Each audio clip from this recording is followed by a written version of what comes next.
What's up YouTube? Yama here with my final Lightsworn deck list. Now that I have it all blinged out, and I've definitely tested it enough, it is in its final version. You're going to think at least two cards are kind of weird, but just deal with it. So yeah, I got my three secrets. So here we go. First we have 3 Judgment Dragon. 1 Celestia for the 8th name, and if you do get it off, it's pretty good. Then we have Garroth, Jane, 2 Lila, 1 Aaron, 1 Arcus, 2 Lumina, and 2 Raikou. So that makes 8 Lightsworn names. So that's pretty good. Good number.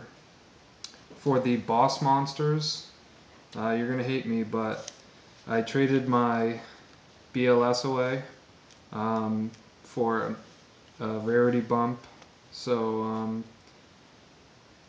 just deal with it. This is supposed to be a Blackluster Soldier.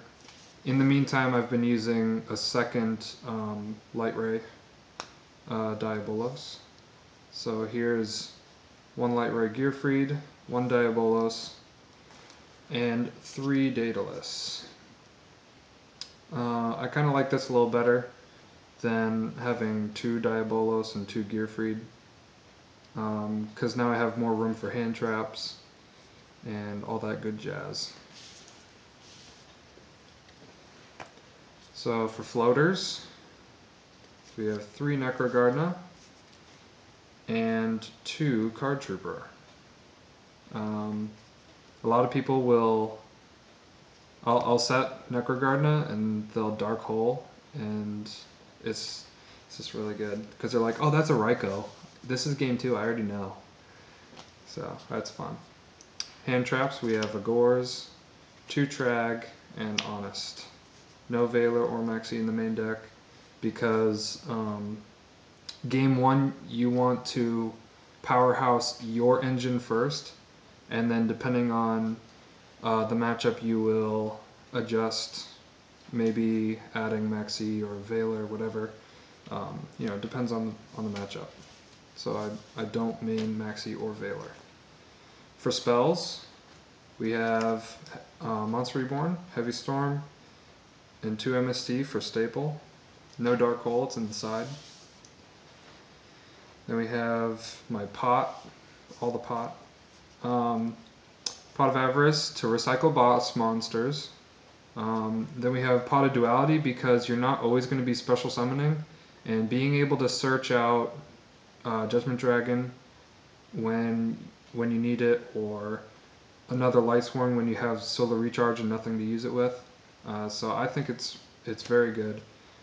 My other options were Upstart Goblin and 1 Day Apiece, but I like this better because you can pick which card you draw.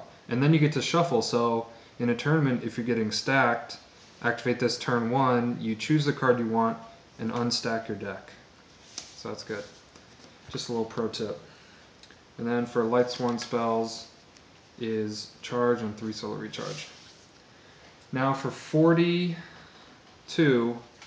2 Beckoning Light. It's a bad card because they MST it and you go off. You mill your Honest and they attack you, then you damage step. Like they try to 92, like windups, they try to 92 damage you. You have a Lumina on the field, and then you just activate, grab Honest and a couple boss monsters, maybe another Lightsworn so you can special, and then damage step Honest. So that's really good. Now for the extra deck and the 3s, we have Leviathan, Leviair, Temtempo, Zenmaines, and Muzaridhim. Muzaridhim over Acid Golem because Acid Golem does not let you special summon. And they both become, or this becomes 3,000 during the damage step. So it's very good, in my opinion. Then we have Utopia, Papal Blackship of Corn, Heroic Champion Excalibur, Maestroke, Abyss Dweller, and Gaga Cowboy for the level 4s. Now, I have Lavalval Chain, and it's a very good card. So, my debate, and you can give your opinion in the comment section. My debate is: do I want to get rid of Heroic Champion Excalibur for it, or Blackship of Corn? They're both very good. I've used this so many times, and it just helps me load the grave, get 4,000 damage in, all that nasty jazz that it does. And it's a warrior, so it works with Gearfried. Like I have Lavalval Chain. I am just waiting for it to be legal. So yeah, comment down below which one do you think I should use, or which one I should take out for Lavalval Chain. Then we have one Big Eye and one Heliopolis, and then Chimeratech Fortress Dragon for machine decks, because this deck has a horrible machine matchup. It is really bad. Now for the side deck. 2 Cyber Dragon. Then we have 1 Veiler and 2 Maxi. My reason for the ratio is I think Maxi is much more versatile than Veiler, because a lot of effects nowadays with the meta decks, they either aren't activated effects on the field, like with Dark Worlds, or they activate in the hand, or so Veiler is okay. I'll use it as a one-of. But Maxi is much more versatile, because if they try to do something during the standby phase, during battle phase, during end phase, you can use Maxi whenever you want, as long as they play a card that you want to use it for. Then we have 2 Morphing Jar number 2. I still think this is an amazing card. So basically when they attack this, or I love it when they Pappy Operative it. It's just so funny. But when they attack it, you return all monsters. If it's destroyed by battle, if this is destroyed by battle, it goes to grave, so nothing happens. But if this flips, you return all of their monsters to the extra or main deck, and for every monster that went to the main deck, they mill until they get a level 4 or lower, and then they special summon in face down defense, so it automatically ends their battle phase. And they go straight to main phase 2. They can't special, they can special summon with a card in their hand, but they can't flip summon those monsters because they were special summoned that turn. So I think it's very good. Then for spells, we have the side deck Dark Hole and a Seal of Orichalcos. This is really good against Chaos Dragons and just a lot of decks in general. I always definitely side this in against decks that use a field spell, like Gravekeepers and Dark Worlds, because then I'll just use this over their field spell, and it takes an MST or a Heavy Storm and their field spell to get rid of this.